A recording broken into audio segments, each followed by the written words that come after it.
नमस्कार दोस्तों, आप लोगों में से आज भी बहुत से लोग शायद यह नहीं जानते होंगे कि भगवान विष्णु के कुल कितने अवतार हैं, उनके नाम क्या हैं और आखिर क्यों हर युग में उन्हें अलग अलग रूप धारण करके इस धरती पर आना पड़ा। जब जब संसार में अधर्म बढ़ा, जब जब सत्य कमजोर पड़ा और जब जब बुराई ने अपनी सीमाएं पार की, तब तब सृष्टि के पालनहार भगवान विष्णु ने अलग अलग अवतार लेकर धर्म की रक्षा की। मत्स्य से लेकर कूर्म, वराह, नरसिंह, वामन, परशुराम, श्री राम, श्री कृष्ण, बुद्ध और भविष्य में आने वाले कल के अवतार तक, हर अवतार अपने भीतर एक गहरा रहस्य समेटे हुए हैं। लेकिन क्या आपने कभी सोचा है कि भगवान विष्णु ने यही 10 अवतार ही क्यों लिए? इन अवतारों के पीछे ऐसा कौन सा रहस्य छिपा है जो आज भी दुनिया के लिए एक अनसुलझी पहेली बना हुआ है? आज की इस वीडियो में हम जानेंगे भगवान विष्णु के उन 10 अद्भुत अवतारों की पूरी कहानी, जिनके रहस्य जानकर आप हैरान रह जाएंगे। तो अंत तक जरूर बने रहिए, क्योंकि आखिरी रहस्य ऐसा है जिसे जानने के बाद आपकी भगवान विष्णु के प्रति सोच पूरी तरह बदल जाएगी। पहला रहस्य, मत्स्य अवतार की अद्भुत कथा। सृष्टि के आरंभ से ही जब जब इस संसार पर संकट आया, तब तब भगवान विष्णु ने किसी न किसी रूप में प्रकट होकर सृष्टि की रक्षा की। उनका पहला अवतार था मत्स्य अवतार, एक ऐसा रहस्य जिसे बहुत कम लोग विस्तार से जानते हैं। लेकिन सबसे बड़ा सवाल यह है कि आखिर भगवान विष्णु ने अपने पहले अवतार के लिए मछली का ही रूप क्यों चुना? क्या इसके पीछे केवल एक कथा है या कोई गहरा रहस्य छिपा है? अगर बात करें उनके जन्म की, तो मत्स्य अवतार सामान्य मनुष्यों की तरह जन्म लेने वाला अवतार नहीं था। उनका जन्म किसी माता के गर्भ से नहीं हुआ था। उनके माता पिता नहीं थे, क्योंकि यह अवतार स्वयं भगवान विष्णु की दिव्य शक्ति से प्रकट हुआ था। यह घटना उस समय की है जब सतयुग चल रहा था। उस समय धरती पर धर्म की स्थापना थी, लेकिन एक भयंकर संकट आने वाला था। ऐसा संकट जो पूरी सृष्टि को समाप्त कर सकता था। कहा जाता है कि उस समय राजा सत्यव्रत नाम के एक महान और धर्मात्मा राजा थे। वे प्रतिदिन नदी के किनारे जाकर सूर्य देव को अर्घ्य देते और भगवान विष्णु की उपासना करते थे। एक दिन जब वे नदी में जल अर्पित कर रहे थे, तभी उनकी हथेली में एक बहुत छोटी सी मछली आ गिरी। मछली इतनी छोटी थी कि उसे देखकर राजा को दया आ गई। उन्होंने उसे वापस नदी में छोड़ना चाहा, लेकिन तभी वह छोटी मछली बोली, राजन, मुझे इस नदी में मत छोड़िए, यहाँ बड़ी मछलियां मुझे खा जाएंगी, कृपया मेरी रक्षा कीजिए। राजा सत्यव्रत यह देखकर चौंक गए। एक मछली बोल रही थी। उन्होंने उस छोटी मछली को अपने कमंडल में रख लिया, लेकिन अगले ही दिन जब उन्होंने देखा तो वह मछली इतनी बड़ी हो चुकी थी कि कमंडल उसके लिए छोटा पड़ गया था। मछली ने कहा, राजन, अब मुझे किसी बड़े स्थान पर रखिए। राजा ने उसे एक बड़े घड़े में डाल दिया। कुछ ही घंटों में वह घड़ा भी छोटा पड़ गया। फिर उसे तालाब में छोड़ा गया, लेकिन वह तालाब भी छोटा पड़ गया। इसके बाद उसे नदी में छोड़ा गया, फिर समुद्र में, और देखते ही देखते वह मछली इतनी विशाल हो गई कि उसका आकार पूरे समुद्र में फैल गया। उसके शरीर से दिव्य प्रकाश निकल रहा था। उसके मस्तक पर एक चमकदार सींग था। तभी राजा सत्यव्रत समझ गए कि यह कोई साधारण मछली नहीं है। उन्होंने हाथ जोड़कर कहा, प्रभु, आप कौन हैं? तभी उस विशाल मत्स्य रूप से दिव्य वाणी निकली, राजन, मैं भगवान विष्णु हूँ। राजा सत्यव्रत स्तब्ध रह गए। उन्होंने भूमि पर गिरकर प्रणाम किया। भगवान विष्णु ने कहा, 7 दिन बाद इस संसार में महाप्रलय आने वाली है। पूरा संसार जलमग्न हो जाएगा। तुम्हें एक विशाल नौका बनानी होगी। उसमें सप्तर्षियों, समस्त जीवों के बीज और आवश्यक ज्ञान को सुरक्षित रखना होगा। राजा सत्यव्रत ने वैसा ही किया। 7वें दिन आकाश में काले बादल छा गए। भयंकर वर्षा होने लगी। समुद्र उफान मारने लगा। धीरे धीरे पूरी पृथ्वी जल में डूब गई। तभी एक विशाल नौका प्रकट हुई। राजा सत्यव्रत, सप्तर्षि और सभी आवश्यक वस्तुएं उसमें सवार हो गए। उसी समय समुद्र के बीच भगवान विष्णु अपने विराट मत्स्य रूप में प्रकट हुए। राजा ने नौका को उनके सींग से बांध दिया। फिर भगवान मत्स्य उस नौका को प्रलय के महासागर में खींचते हुए सुरक्षित स्थान की ओर ले गए। यात्रा के दौरान भगवान विष्णु ने राजा सत्यव्रत को ब्रह्म ज्ञान दिया, उन्हें सृष्टि के रहस्य बताए। यही राजा सत्यव्रत आगे चलकर वैवस्वत मनु बने, जिनसे नई सृष्टि की शुरुआत हुई। लेकिन मत्स्य अवतार का एक और रहस्य है जिसे बहुत कम लोग जानते हैं। उसी समय एक असुर था, हयग्रीव। उसने ब्रह्मा जी से वेद चुरा लिए थे। वेदों के बिना सृष्टि का ज्ञान समाप्त हो जाता। तब भगवान विष्णु ने मत्स्य रूप धारण करके हयग्रीव का वध किया और वेदों को वापस प्राप्त किया। यही कारण है कि मत्स्य अवतार केवल सृष्टि को बचाने के लिए नहीं था, बल्कि ज्ञान की रक्षा के लिए भी था। अगर बात करें उनकी मृत्यु की, तो भगवान विष्णु के अवतारों की सामान्य मृत्यु नहीं होती। मत्स्य अवतार ने अपना कार्य पूरा करने के बाद अपना दिव्य रूप त्याग दिया और पुनः भगवान विष्णु के स्वरूप में विलीन हो गए। उनकी मृत्यु नहीं हुई, क्योंकि वे स्वयं अनंत हैं। अब सबसे बड़ा प्रश्न यह है, अगर भगवान विष्णु सर्वशक्तिमान थे, तो उन्होंने सीधे प्रलय को रोक क्यों नहीं दिया? उन्होंने मत्स्य रूप धारण करके ही यह कार्य क्यों किया? क्या यह केवल सृष्टि की रक्षा थी, या इसके पीछे यह संदेश छिपा था कि जीवन की शुरुआत जल से हुई थी, इसलिए सृष्टि की रक्षा का आरंभ भी जल से ही होना चाहिए? देखिए, यह रहस्य आज भी विद्वानों के लिए सोचने का विषय है, लेकिन इससे भी अधिक रहस्यमयी है भगवान विष्णु का दूसरा अवतार, एक ऐसा अवतार जिसमें उन्होंने पूरी पृथ्वी का भार अपने ऊपर उठा लिया था। और उस अवतार के पीछे छिपा रहस्य इतना अद्भुत है कि उसे जानकर यह समझ आता है कि भगवान विष्णु के हर रूप के पीछे एक गहरा ब्रह्मांडीय संकेत छिपा हुआ है। दूसरा रहस्य, कूर्म अवतार की अद्भुत कथा।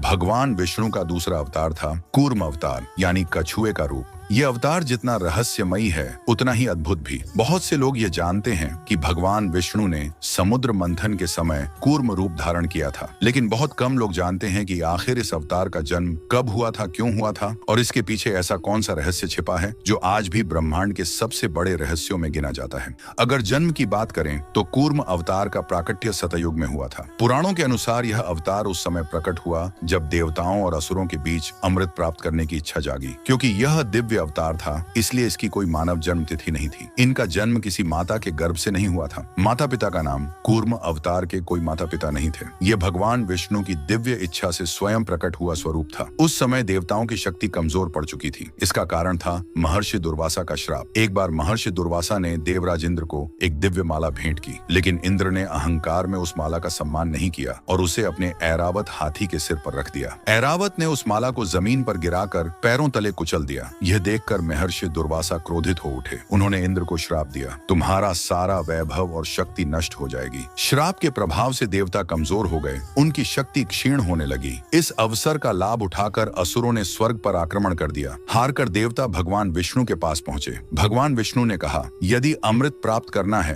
तो क्षीर सागर का मंथन करना होगा, लेकिन इसके लिए तुम्हें असुरों का सहयोग लेना पड़ेगा। देवताओं ने असुरों से संधि की। समुद्र मंथन की तैयारी शुरू हुई। मंदराचल पर्वत को मथनी बनाया गया, वासुकी नाग को रस्सी बनाया गया, लेकिन जैसे ही मंथन शुरू हुआ, विशाल मंदराचल पर्वत समुद्र में डूबने लगा। देवता और असुर घबरा गए। अगर पर्वत डूब जाता तो अमृत कभी नहीं मिल पाता। तभी भगवान विष्णु ने अपना विराट कूर्म रूप धारण किया। वे एक इतने विशाल कछुए के रूप में प्रकट हुए कि उनका कवच पूरे पर्वत का भार सह सकता था। उन्होंने समुद्र की गहराई में जाकर मंदराचल पर्वत को अपनी पीठ पर उठा लिया। अब पर्वत स्थिर हो गया। समुद्र मंथन शुरू हुआ। मंथन से एक एक करके 14 रत्न निकले। कामधेनु उच्चैश्रवा, घोड़ा ऐरावत, हाथी कौस्तुभ, मणिकल्प वृक्ष अप्सराएं, चंद्रमा वारुणी पारिजात, शंख धन्वंतरी, अमृत कलश और स्वयं महालक्ष्मी। लेकिन सबसे पहले निकला भयंकर हलाहल विष। उस विष की ज्वाला इतनी भयानक थी कि पूरा ब्रह्मांड जल सकता था। तब भगवान शिव ने उस विष को अपने कंठ में धारण किया और नीलकंठ कहलाए। इसके बाद अमृत कलश निकला। अमृत को लेकर देवताओं और असुरों में संघर्ष छिड़ गया। तब भगवान विष्णु ने मोहिनी रूप धारण करके देवताओं को अमृत पिला दिया। लेकिन कूर्म अवतार का सबसे बड़ा रहस्य यह है कि भगवान विष्णु ने कछुए का ही रूप क्यों लिया। इसका उत्तर स्वयं वेदों में छिपा है। कछुआ धैर्य, स्थिरता और सहनशीलता का प्रतीक है। जब भी जीवन में कोई बड़ा कार्य करना हो तो सबसे पहले स्थिरता चाहिए। अगर आधार मजबूत ना हो तो सबसे बड़ा प्रयास भी असफल हो जाता है। कूर्म अवतार यही संदेश देता है कि किसी भी महान उपलब्धि के लिए मजबूत नींव आवश्यक है। अगर बात करें उनकी शिक्षा की तो भगवान विष्णु स्वयं समस्त ज्ञान के स्रोत हैं। उन्हें किसी गुरु से शिक्षा लेने की आवश्यकता नहीं थी। अगर मृत्यु की बात करें तो कूर्म अवतार की भी कोई मृत्यु नहीं हुई। समुद्र मंथन का कार्य पूरा होने के बाद भगवान विष्णु अपने मूल स्वरूप में लौट गए। उनका यह अवतार अनंत काल तक दिव्य लोकों में विद्यमान माना जाता है। लेकिन यहाँ एक रहस्य और भी है। समुद्र मंथन से निकले 14 रत्नों में से एक रत्न ऐसा था जिसने आगे चलकर पूरे ब्रह्मांड में विनाश का कारण बनने की क्षमता रखी। उसी रत्न के कारण एक ऐसा संघर्ष जन्मा जिसने देवताओं और असुरों के बीच संतुलन हमेशा के लिए बदल दिया। और इसी रहस्य से जुड़ा है भगवान विष्णु का तीसरा अवतार, एक ऐसा अवतार जिसमें उन्होंने धरती को अंधकार की गहराइयों से बाहर निकालकर सृष्टि को नया जीवन दिया। तीसरा रहस्य, वराह अवतार की अद्भुत कथा। भगवान विष्णु का तीसरा अवतार था वराह अवतार, यानी विशाल दिव्य सूअर का रूप। यह सुनने में भले ही साधारण लगे, लेकिन इस अवतार के पीछे छिपा रहस्य इतना गहरा है कि आज भी आर्षि मुनि इसकी महिमा का वर्णन करते नहीं थकते। बहुत कम लोग जानते हैं कि आखिर भगवान विष्णु ने वराह का रूप क्यों लिया। क्या इसके पीछे केवल पृथ्वी को बचाने की कथा है या फिर इसमें ब्रह्मांड के निर्माण का कोई बड़ा संकेत छिपा है। अगर जन्म की बात करें तो वराह अवतार का प्राकट्य सतयुग में हुआ था। पुराणों के अनुसार यह अवतार उस समय प्रकट हुआ जब पूरी पृथ्वी संकट में थी। यह कोई सामान्य जन्म नहीं था। इनका जन्म किसी माता के गर्भ से नहीं हुआ। माता पिता का नाम वराह अवतार के कोई माता पिता नहीं थे। वे स्वयं भगवान विष्णु की दिव्य शक्ति से प्रकट हुए थे। कथा उस समय की है जब ब्रह्मा जी सृष्टि की रचना कर रहे थे। उसी समय दो असुर उत्पन्न हुए, हिरण्याक्ष और हिरण्यकश्यप। ये दोनों असुर महर्षि कश्यप और दिति के पुत्र थे। हिरण्याक्ष अत्यंत बलशाली और घमंडी था। उसने कठोर तपस्या करके ब्रह्मा जी से वरदान प्राप्त कर लिया था। उस वरदान के कारण वह लगभग अजेय हो गया। अपनी शक्ति के मद में उसने तीनों लोकों में आतंक मचा दिया, देवताओं को पराजित कर दिया, स्वर्ग पर कब्जा कर लिया। लेकिन उसका अहंकार यही नहीं रुका। उसने पृथ्वी को ही नष्ट करने का निश्चय कर लिया। हिरण्याक्ष ने अपनी शक्ति से पूरी पृथ्वी को उठाकर पाताल लोक के गहरे जल में डुबो दिया। चारों ओर अंधकार छा गया, सृष्टि रुक गई, जीवन समाप्त होने लगा। देवता भयभीत होकर ब्रह्मा जी के पास पहुंचे। ब्रह्मा जी ने भगवान विष्णु का स्मरण किया। तभी ब्रह्मा जी की नासिका से एक छोटी सी ध्वनि निकली। देखते ही देखते वह ध्वनि एक छोटे वराह के रूप में बदल गई। पहले उसका आकार अंगूठे जितना था, फिर पल भर में वह पर्वत जितना विशाल हो गया। उसकी गर्जना से पूरा ब्रह्मांड कांप उठा। देवताओं ने समझ लिया ये स्वयं भगवान विष्णु हैं। भगवान वराह ने बिना समय गंवाए पाताल लोक की ओर छलांग लगा दी। समुद्र की अथाह गहराइयों में वे उतरते चले गए। वहां उन्होंने पृथ्वी माता को देखा जो जल में डूबी हुई थी। भगवान वराह ने अपने विशाल दांतों पर पृथ्वी को उठाया। जैसे ही वे पृथ्वी को ऊपर लाने लगे, तभी हिरण्याक्ष उनके सामने आ खड़ा हुआ। वह हंसते हुए बोला, कौन है जो मेरे अधिकार को चुनौती देने आया है? भगवान वराह की आंखों में दिव्य तेज चमका। उन्होंने कहा, अहंकार का अंत निश्चित है। फिर शुरू हुआ एक भयंकर युद्ध। यह युद्ध हजारों वर्षों तक चला बताया जाता है। हिरण्याक्ष ने अपनी गदा से प्रहार किए, पर्वत टूटने लगे, समुद्र उफान मारने लगा, लेकिन भगवान वराह अडिग रहे। अंत में भगवान विष्णु ने अपने दिव्य प्रहार से हिरण्याक्ष का वध कर दिया। उसकी मृत्यु के साथ ही अधर्म का अंत हुआ। फिर भगवान वराह पृथ्वी को अपने दांतों पर उठाकर जल से बाहर लाए और उसे पुनः उसके स्थान पर स्थापित किया। यही वह क्षण था जब सृष्टि को नया जीवन मिला। लेकिन इस कथा का सबसे बड़ा रहस्य अभी बाकी है। भगवान विष्णु ने वराह यानी सुअर का ही रूप क्यों लिया? पुराणों में इसका गहरा अर्थ बताया गया है। वराह पृथ्वी की गहराइयों में जाकर छिपी हुई वस्तुओं को बाहर निकालता है। ये प्रतीक है कि जब संसार अज्ञान और अंधकार में डूब जाए, तब दिव्य शक्ति उसे बाहर निकालती है। ये केवल पृथ्वी को बचाने की कथा नहीं थी, यह ज्ञान को अंधकार से बाहर लाने का संकेत भी था। अगर शिक्षा की बात करें तो भगवान विष्णु स्वयं समस्त वेदों के ज्ञाता हैं। उन्हें किसी गुरु से शिक्षा लेने की आवश्यकता नहीं थी। अगर मृत्यु की बात करें तो वराह अवतार की भी कोई मृत्यु नहीं हुई। हिरण्याक्ष का वध और पृथ्वी की रक्षा करने के बाद भगवान विष्णु अपने मूल स्वरूप में लौट गए। लेकिन इस कथा का एक और रहस्य है। हिरण्याक्ष की मृत्यु के बाद उसका भाई हिरण्यकश्यप क्रोध से जल उठा। उसने प्रतिज्ञा ली वह भगवान विष्णु से बदला लेकर रहेगा। उसकी तपस्या इतनी भयंकर थी कि देवता भी कांप उठे। उसने ऐसा वरदान मांगा जिसने उसे लगभग अमर बना दिया। और फिर उसके घर जन्म हुआ एक ऐसे बालक का जिसकी भक्ति ने स्वयं भगवान विष्णु को एक ऐसे रूप में आने पर मजबूर कर दिया जिसे देखकर पूरा ब्रह्मांड थर्रा उठा। एक ऐसा अवतार जो न पूर्ण मानव था न पूर्ण पशु, और उसका प्रकट होना आज भी भगवान विष्णु के सबसे रहस्यमयी चमत्कारों में गिना जाता है। अब बारी है चौथा रहस्य की, जिसका नाम है नरसिंह अवतार है। भगवान विष्णु का चौथा अवतार था नरसिंह अवतार। यह भगवान विष्णु के सबसे उग्र और रहस्यमयी अवतारों में से एक माना जाता है। आधा मनुष्य आधा सिंह, एक ऐसा रूप जिसे देखकर स्वयं देवता भी भयभीत हो उठे थे। लेकिन सबसे बड़ा प्रश्न यह है कि भगवान विष्णु को ऐसा विचित्र रूप धारण करने की आवश्यकता क्यों पड़ी? आखिर इस अवतार का जन्म कब हुआ था? क्या इनके माता पिता थे? और उनका अंत कैसे हुआ? अगर जन्म की बात करें तो नरसिंह अवतार का प्राकट्य सतयुग में हुआ था। इनका जन्म किसी माता के गर्भ से नहीं हुआ था। माता पिता का नाम नरसिंह अवतार के कोई माता पिता नहीं थे। यह भगवान विष्णु की दिव्य शक्ति से प्रकट हुआ स्वरूप था। यह कथा शुरू होती है हिरण्याक्ष के भाई हिरण्यकश्यप से। अपने भाई की मृत्यु के बाद वह क्रोध से भर उठा। उसने ठान लिया कि वह भगवान विष्णु से बदला लेकर रहेगा। इसके लिए उसने कठोर तपस्या शुरू की। हजारों वर्षों तक वह एक पैर पर खड़ा रहा। उसकी तपस्या इतनी भयानक थी कि उसके शरीर को दीमकों ने ढक लिया। अंततः ब्रह्मा जी प्रकट हुए। उन्होंने कहा, वत्स वर मांगो। हिरण्यकश्यप ने चालाकी से वरदान मांगा, मेरी मृत्यु न किसी मनुष्य से हो, न किसी पशु से, न दिन में हो, न रात में, न घर के अंदर, न बाहर, न धरती पर, न आकाश में, न किसी अस्त्र से, न शस्त्र से। ब्रह्मा जी ने वरदान दे दिया। अब हिरण्यकश्यप स्वयं को अमर समझने लगा। उसने तीनों लोकों में आतंक मचा दिया। सबको आदेश दिया कि केवल उसी की पूजा की जाए। लेकिन उसके अपने ही घर में एक ऐसी शक्ति जन्म ले चुकी थी जिसे वह कभी झुका नहीं सका। उसका पुत्र था प्रहलाद। प्रहलाद का जन्म, प्रहलाद हिरण्यकश्यप और उसकी पत्नी कयाधु के पुत्र थे। जन्म से ही प्रहलाद भगवान विष्णु के परम भक्त थे। जब हिरण्यकश्यप को यह पता चला तो वह क्रोधित हो उठा। उसने प्रहलाद को समझाया चिल्लाया, मैं तीनों लोकों का स्वामी हूँ, मेरी पूजा करो। लेकिन प्रहलाद ने शांत स्वर में कहा, पिताश्री, सच्चे स्वामी केवल भगवान विष्णु हैं। ये सुनकर हिरण्यकश्यप का क्रोध भड़क उठा। उसने प्रहलाद को मारने के कई प्रयास किए। उन्हें ऊंचे पर्वत से गिराया गया, जहरीले सांपों के बीच डाला गया, अग्नि में बैठाया गया, लेकिन हर बार भगवान विष्णु ने उनकी रक्षा की। आखिरकार हिरण्यकश्यप ने एक दिन क्रोधित होकर पूछा, अगर तेरा विष्णु हर जगह है तो क्या वह इस खंभे में भी है? प्रहलाद ने निडर होकर कहा,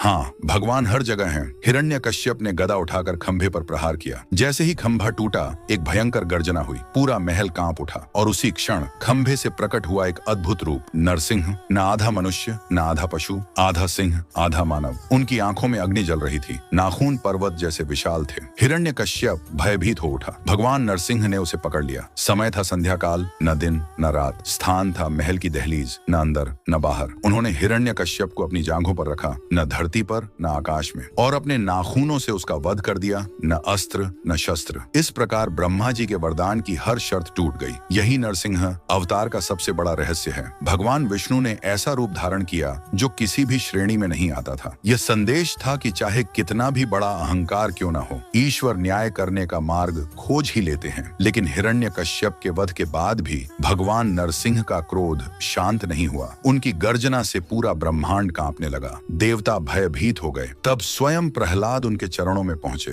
उन्होंने भक्ति से भगवान की स्तुति की। अपने प्रिय भक्त की वाणी सुनकर भगवान नरसिंह शांत हुए। अगर शिक्षा की बात करें तो भगवान विष्णु स्वयं ज्ञान के स्रोत हैं। अगर मृत्यु की बात करें तो नरसिंह अवतार की कोई मृत्यु नहीं हुई। कार्य पूर्ण होने के बाद वे अपने मूल स्वरूप में विलीन हो गए। लेकिन इस कथा का सबसे बड़ा रहस्य अभी बाकी था। प्रहलाद के वंश में आगे चलकर एक ऐसा राजा जन्म लेने वाला था जिसकी दानशीलता पूरे ब्रह्मांड में प्रसिद्ध हुई। वह इतना महान था कि देवता भी उसकी प्रशंसा करते थे। लेकिन उसकी बढ़ती शक्ति ने स्वर्ग तक को हिला दिया, और तब भगवान विष्णु को एक ऐसा रूप धारण करना पड़ा जो देखने में छोटा था, पर जिसकी शक्ति ने 3 कदमों में पूरे ब्रह्मांड को नाप लिया। भगवान विष्णु का 5वां अवतार था वामन अवतार। ये भगवान विष्णु के सबसे अनोखे और गूढ़ अवतारों में से एक माना जाता है। एक छोटा सा ब्राह्मण बालक, लेकिन उसके भीतर समाई थी पूरे ब्रह्मांड की शक्ति। बहुत से लोग ये जानते हैं कि वामन अवतार ने राजा बलि से 3 पग भूमि मांगी थी, लेकिन बहुत कम लोग जानते हैं कि इस अवतार का जन्म कब हुआ था, इनके माता पिता कौन थे और इनके पीछे छिपा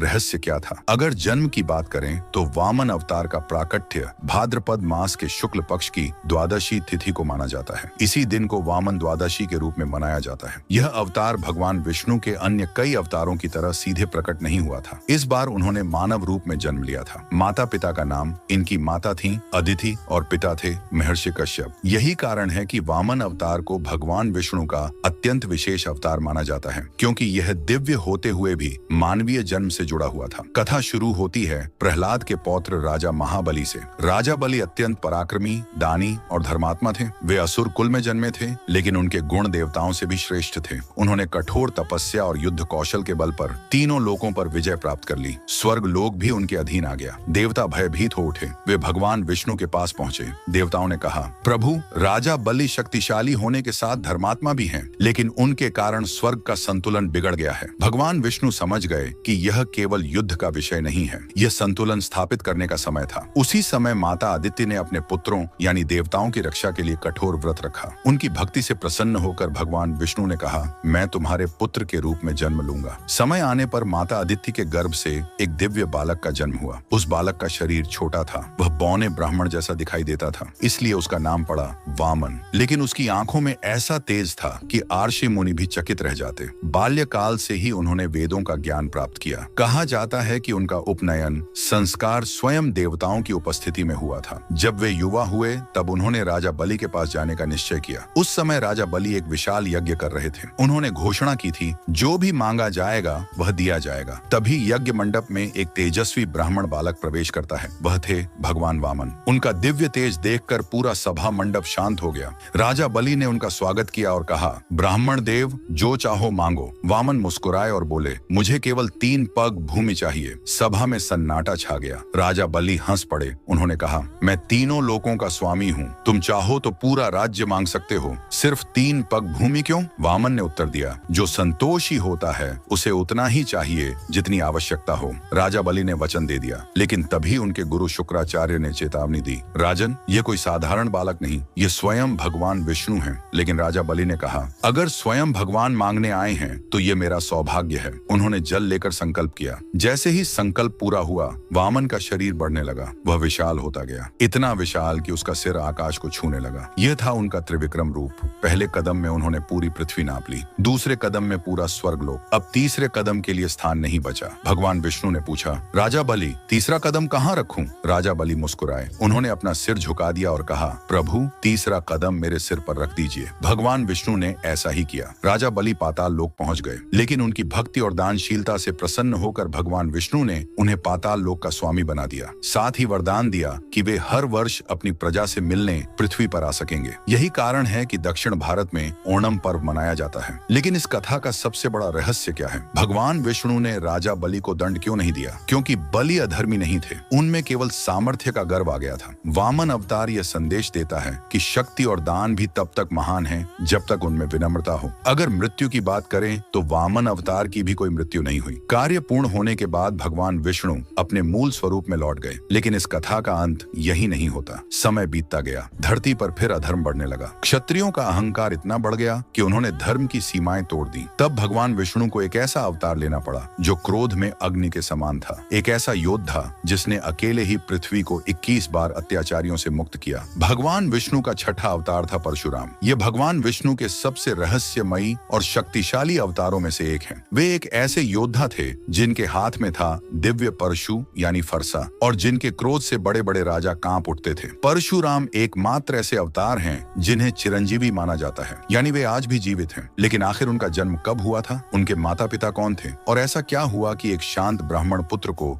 21 बार पृथ्वी को क्षत्रियों से मुक्त करना पड़ा? अगर जन्म की बात करें तो परशुराम जी का जन्म वैशाख मास के शुक्ल पक्ष की तृतीया तिथि को हुआ था। इसी दिन को आज परशुराम जयंती के रूप में मनाया जाता है। यह तिथि अक्षय तृतीया के नाम से भी प्रसिद्ध है। माता पिता का नाम, इनके पिता थे महर्षि जमदग्नि और माता थी रेणुका। उनका जन्म एक महान ऋषि परिवार में हुआ था। जन्म के समय उनका नाम रखा गया था राम। लेकिन आगे चलकर भगवान शिव से दिव्य फरसा प्राप्त करने के कारण वे परशुराम कहलाए। बचपन से ही वे अत्यंत तेजस्वी, विद्वान और अनुशासित थे। उन्होंने वेदों का ज्ञान अपने पिता महर्षि जमदग्नि से प्राप्त किया। शस्त्र विद्या उन्होंने स्वयं भगवान शिव से सीखी। कहा जाता है कि उन्होंने वर्षों तक हिमालय में तपस्या की थी। उनकी तपस्या से प्रसन्न होकर भगवान शिव प्रकट हुए। उन्होंने परशुराम को अपना दिव्य फरसा प्रदान किया। यहीं से वे बने भगवान परशुराम। लेकिन उनके जीवन का सबसे बड़ा मोड़ तब आया जब एक अत्याचारी राजा ने उनके परिवार पर हमला किया। उस राजा का नाम था सहस्त्रबाहु अर्जुन। उसके पास 1000 भुजाओं का वरदान था। वह अत्यंत शक्तिशाली था, लेकिन उतना ही अहंकारी भी। एक दिन वह अपने सैनिकों के साथ महर्षि जमदग्नि के आश्रम पहुंचा।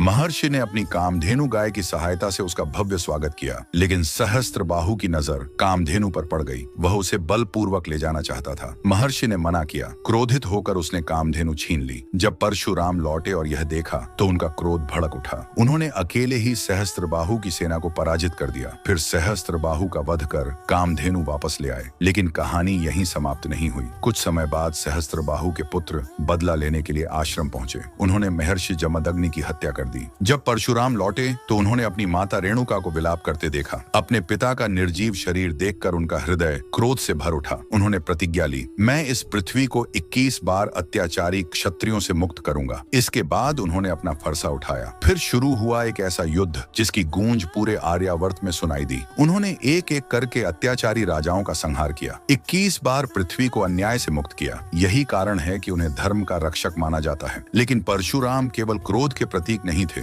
वे ज्ञान, तपस्या और अनुशासन के भी प्रतीक थे। उन्होंने बाद में अपने सारे विजित राज्य महर्षि कश्यप को दान कर दिए। फिर स्वयं तपस्या में लीन हो गए। कहा जाता है कि उन्होंने पश्चिमी तट पर अपना फरसा फेंककर समुद्र को पीछे हटाया था। इसी से केरल भूमि की उत्पत्ति मानी जाती है। परशुराम जी ने अनेक महान योद्धाओं को शिक्षा दी। उनके शिष्यों में शामिल थे भीष्म, द्रोणाचार्य, कर्ण। यहाँ तक कि उन्होंने स्वयं श्री राम की परीक्षा भी ली थी। जब श्री राम ने शिव धनुष तोड़ा तब परशुराम क्रोधित होकर वहां पहुंचे। लेकिन जब उन्होंने श्री राम का दिव्य स्वरूप पहचाना तो शांत हो गए। यह क्षण अत्यंत रहस्यमय था। एक विष्णु अवतार का दूसरे विष्णु अवतार से मिलन। अगर मृत्यु की बात करें तो परशुराम जी की मृत्यु नहीं हुई। वे चिरंजीवी हैं। मान्यता है कि वे आज भी महेंद्र पर्वत पर तपस्या कर रहे हैं, और जब भगवान विष्णु का अंतिम अवतार प्रकट होगा तब वे उसे शस्त्र विद्या सिखाएंगे। लेकिन परशुराम अवतार का सबसे बड़ा रहस्य यह है कि वे आज भी जीवित क्यों हैं। हैं। कहा जाता है कि उनका कार्य अभी पूर्ण नहीं हुआ। वे भविष्य के एक ऐसे योद्धा की प्रतीक्षा कर रहे हैं जो कलयुग के अंत में अधर्म का विनाश करेगा। और उसी प्रतीक्षा के बीच पृथ्वी पर जन्म हुआ एक ऐसे राजकुमार का जिसे लोग मर्यादा पुरुषोत्तम कहकर पुकारते हैं। एक ऐसा अवतार जिसने अपने जीवन से संसार को धर्म, त्याग और आदर्श का सच्चा अर्थ सिखाया। भगवान विष्णु का 7वां अवतार था श्री राम। उन्हें मर्यादा पुरुषोत्तम कहा जाता है। वे केवल एक राजा नहीं थे,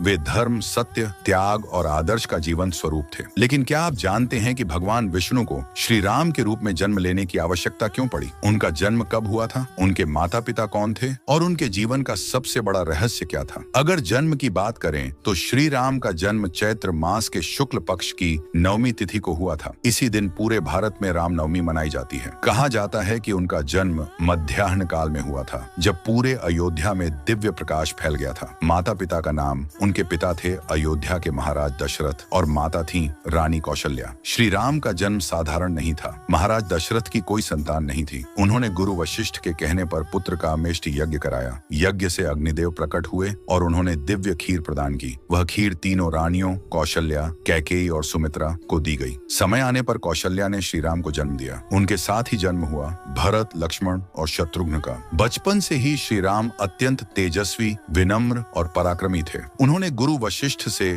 वेद, शास्त्र और नीति का ज्ञान प्राप्त किया। बाद में महर्षि विश्वामित्र उन्हें अपने साथ वन में ले गए। वहीं उन्होंने राक्षसों का संहार किया और अपनी वीरता का परिचय दिया। फिर आया वह क्षण जिसने इतिहास बदल दिया। मिथिला में राजा जनक ने अपनी पुत्री सीता के स्वयंवर का आयोजन किया। शर्त थी, जो शिवजी के दिव्य धनुष को उठाकर प्रत्यंचा चढ़ाएगा वही सीता से विवाह करेगा। असंख्य राजाओं ने प्रयास किया, कोई सफल नहीं हुआ। तब श्री राम आगे बढ़े। उन्होंने सहजता से धनुष उठाया। जैसे ही प्रत्यंचा चढ़ाई, धनुष टूट गया। पूरी सभा गूंज उठी। सीता ने श्री राम को वरमाला पहनाई। यहीं पर परशुराम का आगमन हुआ, लेकिन श्री राम ने अपने तेज से उन्हें शांत कर दिया। सब कुछ सुखमय चल रहा था, लेकिन तभी आया जीवन का सबसे कठिन मोड़। कैकेयी ने दशरथ से 2 वरदान मांग लिए, भरत को राज्य और राम को 14 वर्ष का वनवास। श्री राम ने बिना किसी विरोध के वनवास स्वीकार कर लिया। सीता और लक्ष्मण भी उनके साथ चले गए। यहीं से शुरू हुई वह यात्रा जिसने उन्हें भगवान से मर्यादा पुरुषोत्तम बना दिया। वनवास के दौरान राक्षस राज रावण ने छल से माता सीता का हरण कर लिया। ये सुनकर श्री राम का हृदय व्याकुल हो उठा। सीता की खोज में उनकी मुलाकात हुई हनुमान और सुग्रीव से। फिर बना वानर सेना का विशाल समूह, समुद्र पर बना राम सेतु और शुरू हुआ लंका का महायुद्ध। रावण अत्यंत शक्तिशाली था, उसे ब्रह्मा का वरदान प्राप्त था, लेकिन श्री राम ने धर्म की शक्ति से उसका अंत किया। दशहरा का पर्व उसी विजय की स्मृति में मनाया जाता है। लेकिन श्री राम के जीवन का सबसे बड़ा रहस्य रावण वध नहीं है। सबसे बड़ा रहस्य है, इतनी शक्ति होने के बावजूद उन्होंने हर कष्ट को सामान्य मनुष्य की तरह क्यों सहा? वे चाहते तो एक क्षण में रावण का अंत कर सकते थे।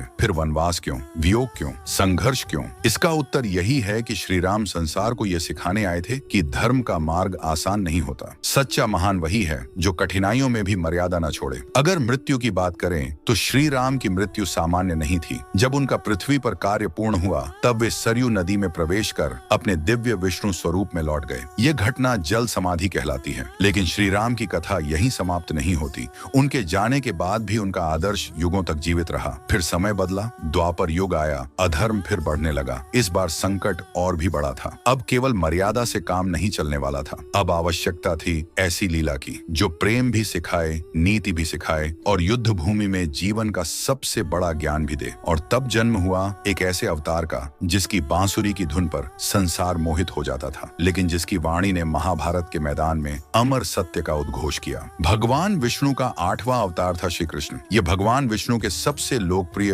रहस्यमयी और अद्भुत अवतारों में से एक हैं। वे एक ऐसे अवतार थे जिनके जीवन में बालपन की चंचलता भी थी, प्रेम की मधुरता भी थी, नीति की गहराई भी थी और युद्ध भूमि का विराट ज्ञान भी। लेकिन क्या आप जानते हैं कि श्री कृष्ण का जन्म कब हुआ था? उनके माता पिता कौन थे और उनके जीवन का सबसे बड़ा रहस्य क्या था? अगर जन्म की बात करें तो श्री कृष्ण का जन्म भाद्रपद मास के कृष्ण पक्ष की अष्टमी तिथि को हुआ था। इसी दिन पूरे भारत में जन्माष्टमी मनाई जाती है। उनका जन्म आधी रात को हुआ था, जब चारों ओर घनघोर वर्षा हो रही थी, आकाश में बिजली चमक रही थी और पूरी मथुरा भय के साए में डूबी हुई थी। माता पिता का नाम, उनके पिता थे वासुदेव और माता थी देवकी। लेकिन उनका पालन पोषण हुआ नंद बाबा और यशोदा माता के घर। कथा शुरू होती है मथुरा के अत्याचारी राजा कंस से। कंस अपनी बहन देवकी से बहुत प्रेम करता था, था। जब देवकी का विवाह वासुदेव से हुआ तब स्वयं कंस उनका रथ चला रहा था। तभी आकाशवाणी हुई, हे कंस, जिस देवकी को तू इतने प्रेम से विदा कर रहा है उसी का 8वां पुत्र तेरी मृत्यु का कारण बनेगा। यह सुनते ही कंस भयभीत हो उठा। उसने तुरंत देवकी को मारने का प्रयास किया, लेकिन वासुदेव ने उसे समझाया और वचन दिया कि वे हर संतान उसे सौंप देंगे। कंस ने देवकी और वासुदेव को कारागार में बंद कर दिया। एक एक करके उसने उनके 6 पुत्रों की हत्या कर दी। 7वें पुत्र बलराम को योगमाया ने रोहिणी के गर्भ में स्थानांतरित कर दिया। फिर आया 8वें पुत्र के जन्म का समय। आधी रात चारों ओर दिव्य प्रकाश फैल गया। कारागार के भीतर स्वयं भगवान विष्णु ने 4 भुजाओं वाले दिव्य रूप में दर्शन दिए। उन्होंने कहा, मैं कृष्ण रूप में जन्म ले रहा हूँ, मुझे तुरंत गोकुल ले जाओ। फिर वे एक सामान्य बालक बन गए। चमत्कारिक रूप से कारागार के सारे द्वार खुल गए। पहरेदार सो गए। वासुदेव बालक कृष्ण को टोकरी में रखकर यमुना पार करने निकल पड़े। यमुना नदी उफान पर थी, लेकिन जैसे ही वासुदेव आगे बढ़े जल स्वयं रास्ता देने लगा। शेषनाग ने अपने फन फैलाकर कृष्ण की रक्षा की। गोकुल पहुंचकर वासुदेव ने कृष्ण को यशोदा के पास छोड़ दिया और उनकी नवजात कन्या को लेकर लौट आए। जब कंस ने उस कन्या को मारना चाहा तो वह आकाश में प्रकट होकर बोली, तुझे मारने वाला जन्म ले चुका है। यह सुनकर कंस भय से कांप उठा। उधर गोकुल में कृष्ण बड़े होने लगे। उनका बचपन चमत्कारों से भरा था। उन्होंने पूतना राक्षसी का वध किया,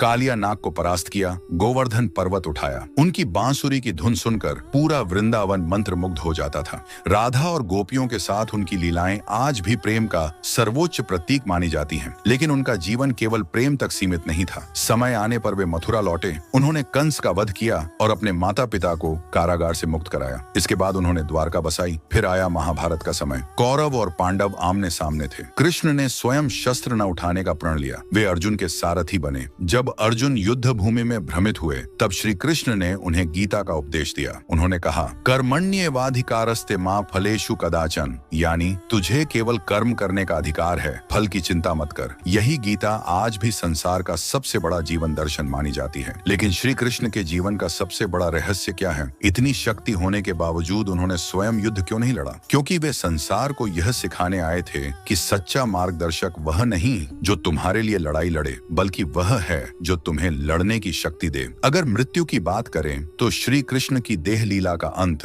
अत्यंत रहस्यमयी था। महाभारत के बाद यादव वंश का विनाश हो गया। एक दिन वे वन में ध्यान मग्न बैठे थे। तभी शिकारी जरा ने उनके पैर को हिरण समझकर तीर चला दिया। जब उसे अपनी भूल का पता चला तो वह रोने लगा। श्री कृष्ण मुस्कुराए और बोले, ये सब नियति का विधान है। इसके बाद उन्होंने अपना दिव्य स्वरूप धारण किया और वैकुंठ लौट गए। लेकिन श्री कृष्ण के जाने के साथ ही द्वापर युग समाप्त हो गया। अब शुरू हुआ कलियुग। अधर्म फिर बढ़ने लगा। लेकिन भगवान विष्णु ने इससे पहले एक और रूप धारण किया था। एक ऐसा अवतार जिसने युद्ध नहीं, शांति का संदेश दिया। एक ऐसा महापुरुष जिसने संसार को बताया कि सबसे बड़ी विजय दूसरों पर नहीं, अपने भीतर होती है। भगवान विष्णु का 9वां अवतार माना जाता है भगवान बुद्ध। यह अवतार बाकी सभी अवतारों से बिल्कुल अलग था। जहाँ पहले अवतारों में भगवान विष्णु ने अधर्म का नाश करने के लिए शक्ति, युद्ध और पराक्रम का मार्ग अपनाया, वहीं बुद्ध अवतार में उन्होंने शांति, करुणा और ज्ञान का मार्ग चुना। लेकिन क्या आप जानते हैं कि भगवान बुद्ध का जन्म कब हुआ था? उनके माता पिता कौन थे और उनके जीवन का सबसे बड़ा रहस्य क्या था? अगर जन्म की बात करें तो भगवान बुद्ध का जन्म वैशाख पूर्णिमा के दिन हुआ था। इसी दिन को आज बुद्ध पूर्णिमा के रूप में मनाया जाता है। इतिहासकारों के अनुसार उनका जन्म लगभग 563 ईसा पूर्व माना जाता है। माता पिता का नाम, उनके पिता थे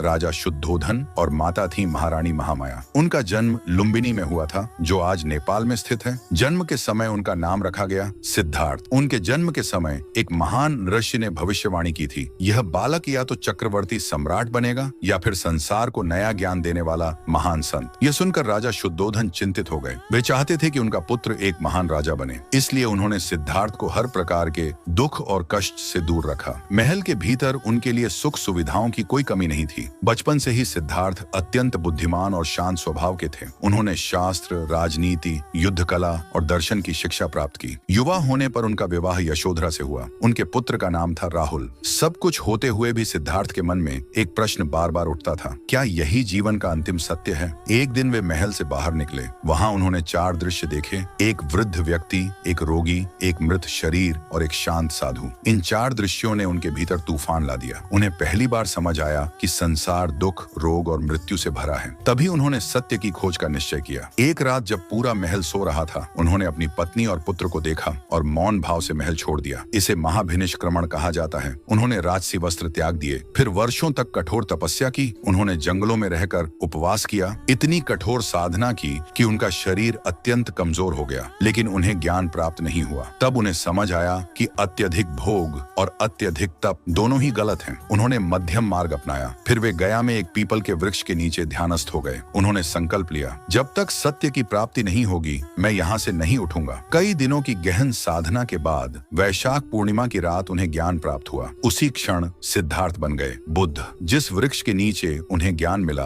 वह आज बोधि वृक्ष कहलाता है। ज्ञान प्राप्ति के बाद उन्होंने संसार को 4 महान सत्य बताए। जीवन दुखमय है, दुख का कारण तृष्णा है, दुख का अंत संभव है और अष्टांगिक मार्ग से मुक्ति प्राप्त की जा सकती है। उन्होंने अहिंसा, करुणा और ध्यान का संदेश दिया। उनकी वाणी इतनी प्रभावशाली थी कि हजारों लोग उनके शिष्य बन गए। राजा, व्यापारी, साधु सब उनके चरणों में आने लगे। लेकिन बुद्ध अवतार का सबसे बड़ा रहस्य क्या है? भगवान विष्णु ने इस रूप में युद्ध का मार्ग क्यों नहीं चुना? क्योंकि कलयुग की शुरुआत से पहले संसार को यह समझाना आवश्यक था कि हर समस्या का समाधान शक्ति से नहीं होता। कभी कभी सबसे बड़ी विजय भीतर के अंधकार पर होती है। अगर मृत्यु की बात करें तो भगवान बुद्ध ने 80 वर्ष की आयु में अपना शरीर त्याग दिया। उनका महापरिनिर्वाण कुशीनगर में हुआ। उनकी मृत्यु नहीं बल्कि मोक्ष की प्राप्ति मानी जाती है। लेकिन बुद्ध के बाद संसार में फिर अधर्म बढ़ने लगा। कलयुग गहराता गया। अन्याय, छल, पाप और अज्ञान ने दुनिया को घेर लिया और तभी भविष्यवाणी हुई एक ऐसे अवतार की जो अभी तक प्रकट नहीं हुआ। एक ऐसा योद्धा जो सफेद घोड़े पर सवार होकर आएगा, जिसके हाथ में होगी दिव्य तलवार और जिसकी एक गर्जना से अधर्म की जड़ें हिल जाएंगी। भगवान विष्णु का 10वां और अंतिम अवतार होगा कल की अवतार। यह वह अवतार है जिसका संसार आज भी इंतजार कर रहा है। बाकी सभी अवतारों की कथाएं इतिहास और पुराणों में वर्णित हैं, लेकिन कल की अवतार एक ऐसा रहस्य है जो अभी भविष्य के गर्भ में छिपा हुआ है। यही कारण है कि इसे भगवान विष्णु का सबसे रहस्यमयी अवतार माना जाता है। लेकिन क्या आप जानते हैं कि कल के अवतार का जन्म कब होगा, उनके माता पिता कौन होंगे और उनका उद्देश्य क्या होगा? पुराणों के अनुसार कल की अवतार का जन्म कलियुग के अंतिम चरण में होगा, जब संसार में अधर्म अपनी चरम सीमा पर पहुंच जाएगा, जब सत्य, धर्म और न्याय लगभग समाप्त हो जाएंगे, जब मनुष्य केवल स्वार्थ, लालच और हिंसा में डूब जाएगा, तब भगवान विष्णु कल की रूप में प्रकट होंगे।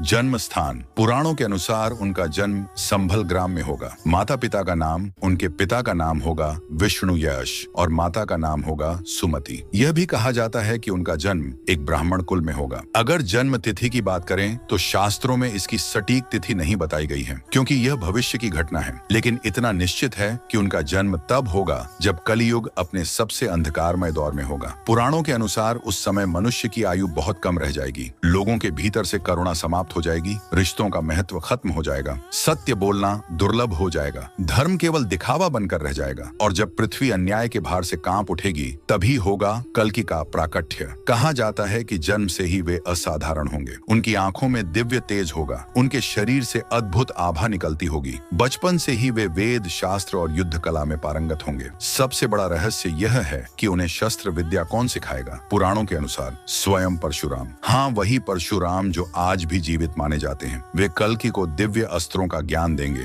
फिर उन्हें प्राप्त होगा उनका दिव्य घोड़ा देवदत्त और हाथ में होंगी अग्नि के समान चमकती तलवार। जब समय आएगा तब कल्कि उस घोड़े पर सवार होकर अधर्म का अंत करेंगे। वे केवल युद्ध नहीं करेंगे, वे पूरे कलयुग की समाप्ति का संकेत होंगे। कहा जाता है कि उनकी तलवार की चमक से अंधकार मिट जाएगा, उनकी गर्जना से अधर्मी शक्तियां कांप उठेंगी। वे पापियों का संहार करेंगे, संसार को फिर से शुद्ध करेंगे और फिर आरंभ होगा सतयुग, यानी एक नए युग की शुरुआत। लेकिन कल की अवतार का सबसे बड़ा रहस्य यह है, क्या वे केवल एक दिव्य योद्धा होंगे या फिर कल की एक चेतना का नाम है? कुछ विद्वान मानते हैं कि कल की केवल एक व्यक्ति नहीं बल्कि वह दिव्य परिवर्तन है जो तब आता है जब संसार में अंधकार अपनी सीमा पार कर लेता है। यह परिवर्तन बाहर भी हो सकता है और भीतर भी। अगर मृत्यु की बात करें तो कल की अवतार के अंत का स्पष्ट वर्णन नहीं मिलता, क्योंकि उनका कार्य होगा एक युग का अंत और दूसरे युग का आरंभ। उनके बाद फिर सृष्टि नए चक्र में प्रवेश करेगी और यही भगवान विष्णु के 10 अवतारों का सबसे गहरा संदेश है। जब जब संसार में अधर्म बढ़ेगा, जब जब सत्य कमजोर पड़ेगा, तब तब दिव्य शक्ति किसी न किसी रूप में अवश्य प्रकट होगी। मत्स्य से लेकर कल्कि तक हर अवतार केवल एक कथा नहीं बल्कि मानव जीवन के लिए एक गहरा संकेत है। कभी ज्ञान की रक्षा के लिए, कभी धैर्य सिखाने के लिए, कभी अहंकार तोड़ने के लिए, तो कभी प्रेम, त्याग और करुणा का मार्ग दिखाने के लिए। लेकिन अब सबसे बड़ा प्रश्न आपके लिए है, क्या कल की अवतार केवल भविष्य में आएंगे या फिर हर मनुष्य के भीतर छिपी वह शक्ति ही कल की है जो सही समय आने पर अंधकार को समाप्त कर सकती है। यही है भगवान विष्णु के 10 अवतारों का सबसे बड़ा और अंतिम रहस्य। अगर आपने इन रहस्यों को समझ लिया तो शायद आप यह भी समझ जाएंगे कि ईश्वर कभी दूर नहीं होते। वे हर युग में, हर रूप में हमारे बीच मौजूद रहते हैं। अगर यह वीडियो आपको पसंद आया हो और भगवान विष्णु के इन अद्भुत रहस्यों ने आपको कुछ नया जानने का अवसर दिया हो तो वीडियो को लाइक जरूर करें। अगर आप ऐसे ही रहस्यमयी और ज्ञानवर्धक वीडियो आगे भी देखना चाहते हैं तो चैनल को सब्सक्राइब करें और बेल आइकन को जरूर दबाएं ताकि आने वाली हर नई वीडियो की जानकारी आप तक सबसे पहले पहुंच सके। कमेंट करके जरूर बताइए भगवान विष्णु का कौन सा अवतार आपको सबसे ज्यादा रहस्यमयी लगा। मिलते हैं फिर एक नए रहस्य, नई कथा और दिव्य ज्ञान के साथ। जय श्री विष्णु।